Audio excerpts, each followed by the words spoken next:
sangat tidak ada salahnya kalau saya memohon, menyuruh, meminta bahawa leave us alone to decide kita punya destiny. Kita mau menang oleh kerana kita mau mentadbir negeri Sabah ini. I want every seat that we contest, we want to win. Betul tidak?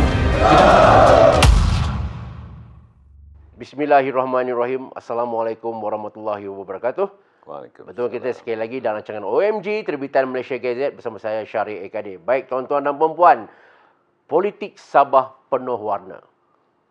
Politik Sabah menjanjikan pelbagai isu dan peristiwa yang sangat menarik. Dan tak lama lagi, rakyat Sabah sekali lagi akan diuji untuk memilih siapakah pemimpin yang bakal membawa negeri di bawah bayu ini ke hadapan. Persoalannya, sejauh mana pemimpin-pemimpin sedia ada ataupun calon-calon wakil rakyat itu boleh membawa suara anak-anak Sabah untuk menjadi negeri ini lebih baik dan lebih baik lagi. Baik, hari ini kita sangat bertuah kerana bersama kita ialah tuan punya batang tubuh sendiri, iaitu Datuk Seri Hanifah. Apa khabar Datuk Seri? Baik, Alhamdulillah. Terima kasih kerana sudi bersama kami. Tak, saya yang seharusnya. Terima kasih. Terima kasih. Ya, kami kalau ialah kita hanya dengar nama Datuk Seri Hanifah Aman ni, Menteri Luar Datuk Seri Hanifah Aman, Menteri Luar Datuk Seri Hanifah, Menteri Luar, Menteri Luar. Kemudian itu saja dan bola lah. Jadi kita nak tahu siapakah Datuk Seri Hanifah Aman yang sebenarnya. Baik, soalan pertama Datuk Seri. Sabah sudah tentu, politik Sabah adalah darah daging Datuk Seri sendiri. Jadi bagaimana Datuk Seri boleh sampai ke tahap ini? Sebenarnya daripada awal-awal lagi saya tidak berminat dengan politik. Cerita dia. Ini yang cerita mungkin orang agak terperanjat. Okey. Biarpun keluarga sebelum itu memang terlibat dalam politik. But secara keseluruhannya it just accidental. Okay. Di mana ketika itu apabila UMNO datang ke Sabah dan macam biasa juga bahawa mereka mencari calon-calon. Okay. Dan ketika itu cuma I was never interested, but ramai kawan yang dalam politik.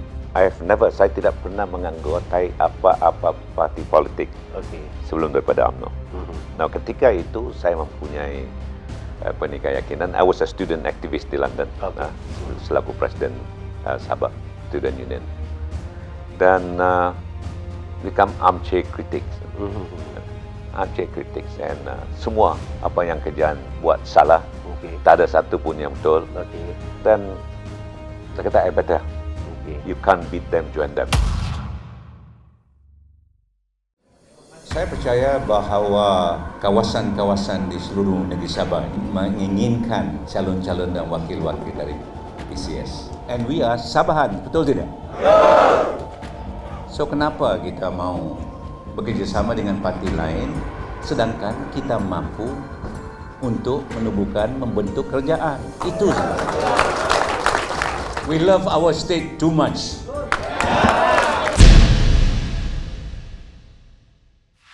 Datuk Seri, mungkin orang di luar sana yang bukan Sabahan lah, mereka tak faham tentang politik Sabah ni. Mereka kata, kenapa politik Sabah ni macam ni? Sentiasa berubah, sentiasa orang ke sana ke sini, nampak ni. Jadi mungkin kami orang Semenanjung, kami tak faham tau tentang politik Sabah. Okey, sekarang ni kami nak dengar daripada Datuk Seri Hanifah sendiri. Politik Sabah ni bagaimana sebenarnya? Saya suka dengan perkataan orang Semenanjung tak faham dengan politik Sabah. Itu memang tepat sekali. Tepat sekali, dan saya sudah timbalan menteri 10 tahun dan menteri luar hampir 9 tahun setengah kalau tidak silap.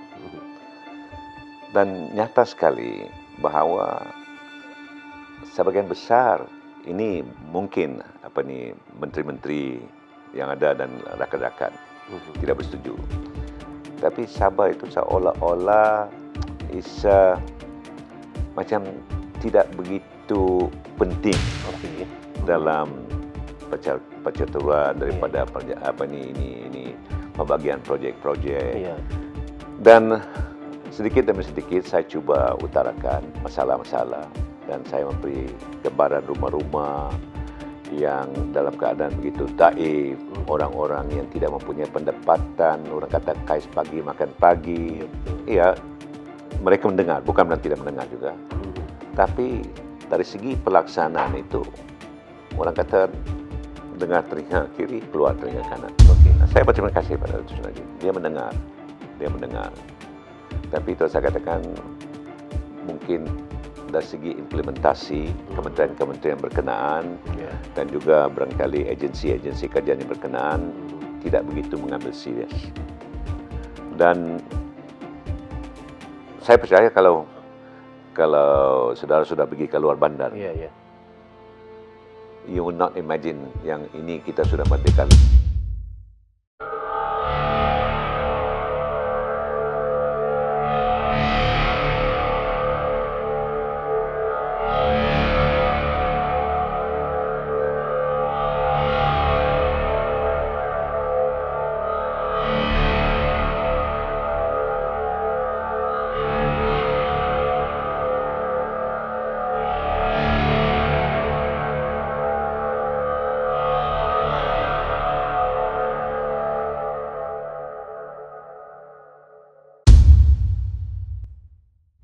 Ada ramai orang risau bila Sabah bercakap tentang perlunya diingati perjanjian tu, bila orang Sarawak bercakap tentang perlunya kepentingan mereka dijaga, semua macam tekan button panik ini Sabah ni nak minta keluar Malaysia ke ni?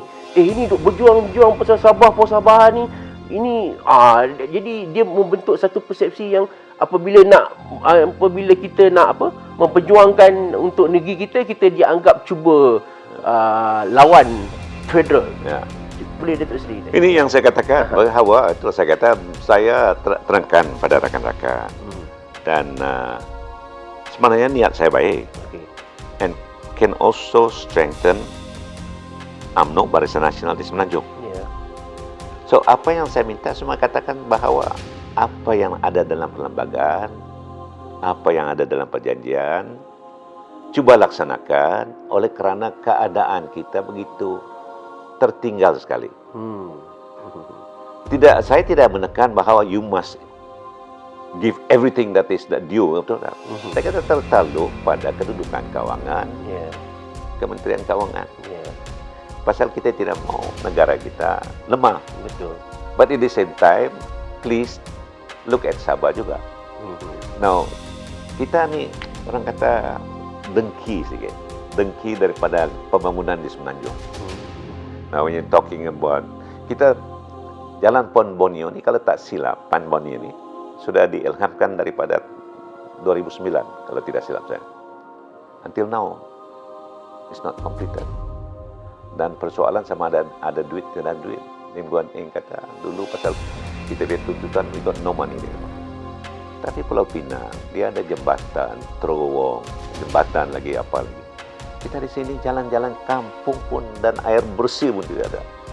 You know? Now ini daripada pengalaman saya apabila masuk ke kawasan ke rumah dan melihat keadaan yang sebenarnya. And I feel guilty. Saya merasa bersalah. Bahawa kenapa tidak saya bersuara untuk orang-orang yang saya melihat sendiri. Maknanya tak timbul nak bergaduh dengan federal. Tak timbul soal tu. Hanya untuk memastikan hak saja. Hak saja dan yang berpatutan dan mengikut kemampuan kajian pusat. Nah, itu sebab saya katakan tidak ada lagi orang yang lebih sayang pada negeri Sabah daripada kita orang Sabah. Betul tidak? Tapi tanggungjawab kewajipan itu haruslah dipikul oleh ahli-ahli wakil-wakil rakyat daripada Sabah. But kalau dari Kementerian mengatakan bahawa kita bantu Sabah apa semua dan federal akan berusaha untuk memastikan Sabah juga maju. But you choose the best party to be the government. Tidak salah.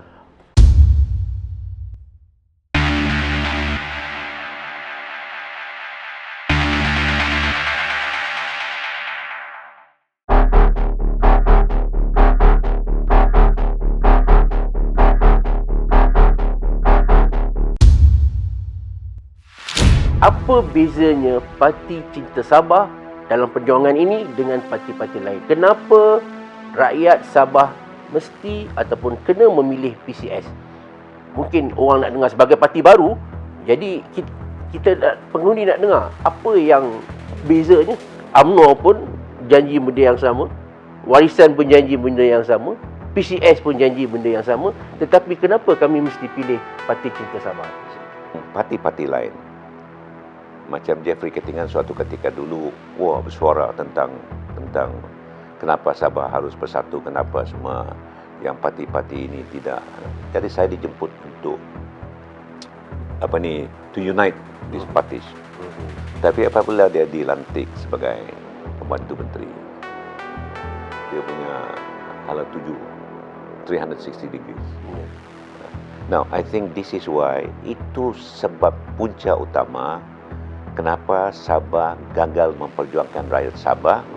Apabila seseorang itu diberi kedudukan atau pangkat atau sesuatu keistimewaan, maka kita lupakan apa yang kita perjuangkan.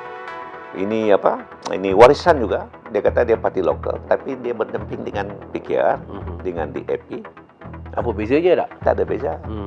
Pasal macam Datuk Seri Shafie dulu, waktu dia kerjaan, ketua menteri ini, dia mengharapkan dia cuma menang 21 kursi, dia tak dapat mengebukan kerjaan.